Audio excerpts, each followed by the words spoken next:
You look like it's the night before Christmas. Well, at 11 o'clock this morning, Game of Thrones Season 8. It's only 6 episodes. Yeah. So it's only 6 weeks. How long have we waited?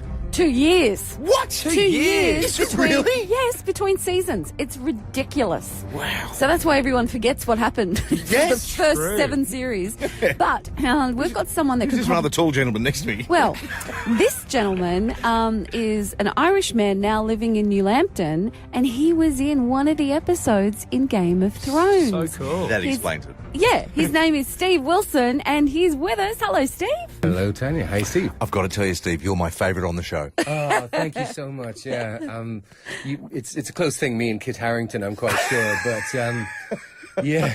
It is so weird because Tanya is such a mad fan, as I know so many are. Yeah. My wife included. I never got on board, and therefore I felt once I missed it, I was never going to go back. It's a phenomenon, this show, isn't it? It really is. I can't believe it. Even when I was on it, and, you know, to answer your question, I was way, way back in the early days in season 2. Yeah. I appeared in an episode 7, called A Man Without Honour. And funnily enough, back then, it was really still only beginning to climb on people's radars, because the first season had been a hit, but only a modest, reasonable hit. What people don't realise, in retrospect, the monster that it is now, is that it really took up a huge amount of pace when all the box sets started being given out for Christmases. Right. In years after, you know, if people who got it wanted to share it, and they handed out box sets, DVD box sets of the first couple of seasons. And by the time we'd finished shooting season 2, it had really started to gather pace. And then the budgets increased. And then some of the really big set pieces that happened after that just blew people away. This is like episodic TV, and it's being filmed like a film, like a big budget film, you know. So it really, what you're getting value for money wise is incredible. Well, let's talk about you though, the role that you had, because I remember that episode vividly, because I was so destroyed thinking that Theon Greyjoy was even more evil than what I had previously thought. I know. You're talking about the charred bodies, remains of... For those that don't know what we're talking about, we can't really go... The two boys, there were 2 orphans sent to a mill to place them, and they were sent by the Starks. And then Theon did his backstabbing routine and decided to betray the people he'd been living with as family for all his life. And he couldn't find... The boys escaped. He managed to let 2, you know, a 10 and 8-year-old boy escape from him. So he mounted a search party. Now, I play the Master of Hounds. I'm just leading the search party, the Bloodhounds. We're trying to pick up the trail.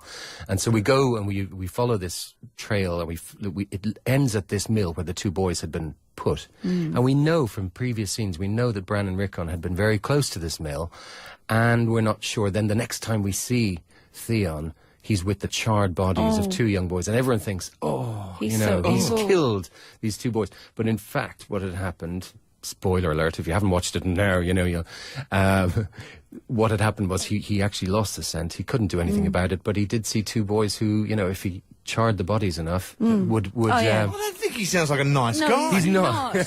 He's not.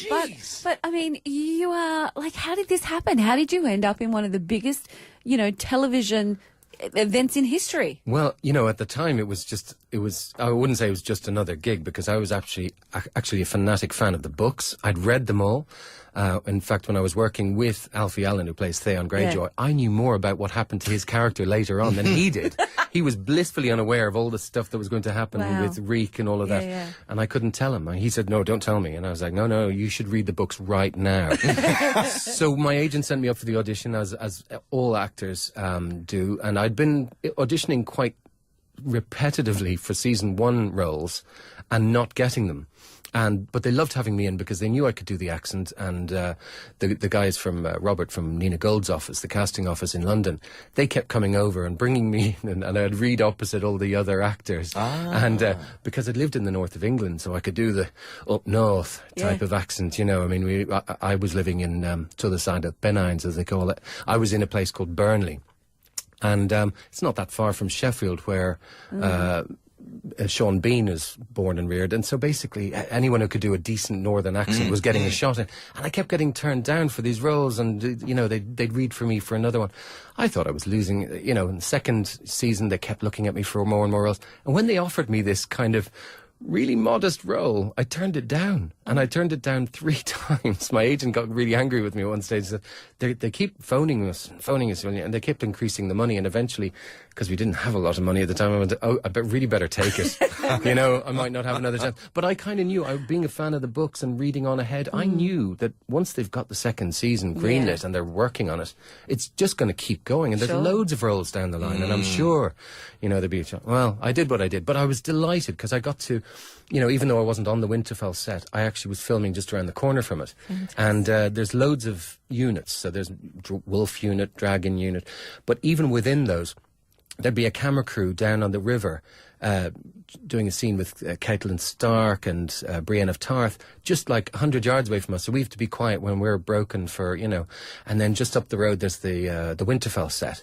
So I'll show you after we go there. I can show you some photos that I took on set, which was great fun for me. I was geeking out big time. You know, let me warn you, we were once at where the Hobbits are in New Zealand, and she started crying. Yeah. Oh, I've been there. I went over to it gets a bit Matamata. Yeah. Watch it when the pigs come out. Well, it's an amazing story, Steve, to be part of, because it is, Steve. It's the biggest now. They're calling it the biggest television event in the history of mankind. And I'm so glad I didn't miss out on it just for, you know, getting the bigger part, because I know so many people who've been on it, even in smaller roles. And looking at on TV, you go, oh, wow, they've used that actor for such a there and gone role. It happened to a lot of us, but it was really worth being a part of, and it's something that it gives you a bit of bragging rights. Over here, it's such a much bigger thing than it is at home. It's 11 o'clock our time. You can't wait. I can't wait. Well, actually, I'd like to say that I'm not really, we don't have Foxtel at home, so if anyone out there doesn't mind an Irishman, you know, camping, you know, I will quite happily come and bring snacks. Okay? But Steve brings the DVD. Here's a bit of where I was in it. Exactly. Good to meet you, Steve. Thank you, Tanya.